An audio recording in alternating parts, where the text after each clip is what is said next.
Saluton, kai bonvenon al nova eldono de Legado el mia verkaro. Mi estas Jochen, kai en ĉi tiu kanalo mi parolas Esperanton, la internacian pontlingvon. Karaokeo kun veto.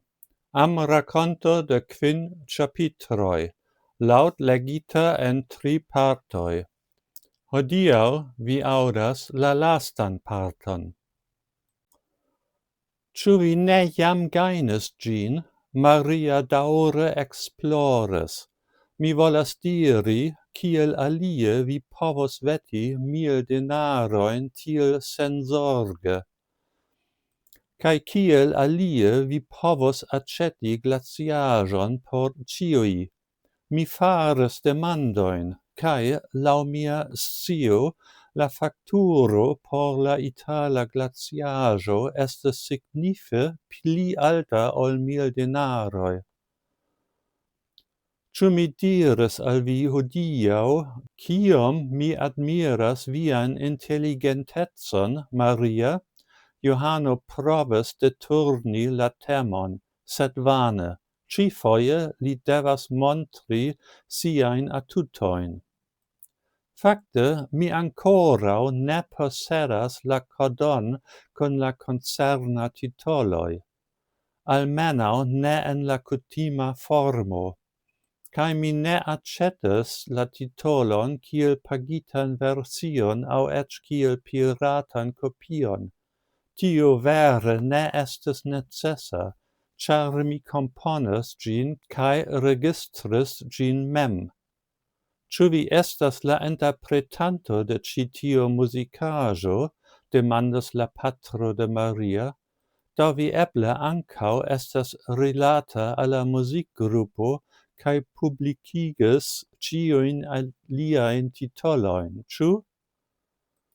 Mi estas fakte ĉi tiu grupo, kaj mi mem registris ĉiujn trakojn, ĉiujn instrumentojn kaj ĉiujn voĉojn.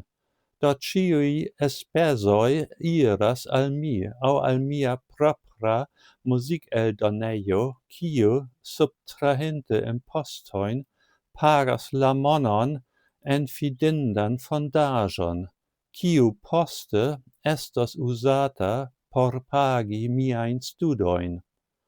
Kaj kiel la aferoj staras nuntempe, mi povos komforte studi por la resto de mia vivo, se mi estos kontenta pri proksimume la enspezo de altranga instruisto, kun kreska tendenco. Ŝajnas, ke mi ne plu havas kialon rifuzi, ke vi edziĝu kun mia filino. Eble oni petas min iam, Maria plendas. Antaŭ ol vendi min, eble vi unue devos klarigi, kie la ulo planas vivi kun sia amatino. Mi pensis pri la malnova vilao apuda, kaj aĉetis ĝin. Compreneble, iui aferoi devas esti renovigitai cae restauritai laŭ miai desiroi.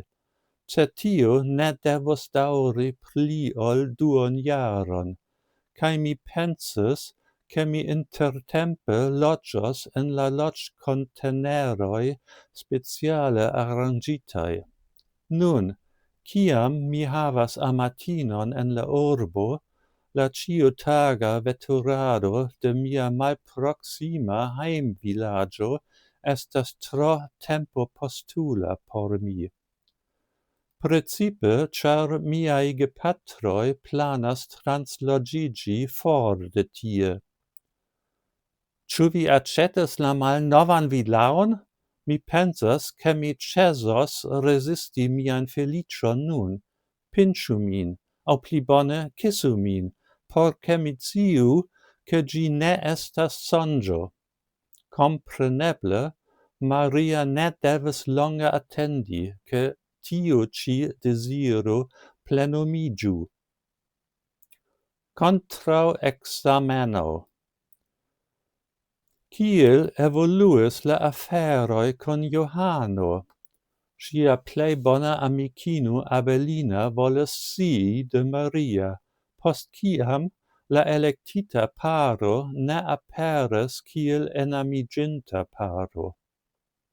Nu, li bone interconsentas con Pacio, cae ancau Panio estas vere excitita pri li. Cae cio pri vi? Ciu vi ec kisses unu la alian, au ciu vi nur faras viain heimtascoin cune? Mi besonas mian tempon, Maria defendas sin. Antau cio, mi unue voles scii, ciu la ulo seriosas pri mi. Nu auscultu min bone, li passigas la tutan tagon con vi, ec la semain finoin lasta tempe, cae ne provu nei, char mi vides vin ambau. Cie vi vides nin? So la terreno de la malnova villao, cie vi circau iris man en mane, cae rigardes la malnovain muroin, quasau vi volos crescigi aron da infanoi tie. Yes, giuste, tio estas planita, sed bonvolu ancorau ne raconti pri tio alla aliai. Tui, ciam la renovig laboro estas finita, mi translogigios tien con Johano. Ciu vi volas diri, che vi volas logi con li tie quasau etso cae edzino? Cion diras viae gepatroi pri tio?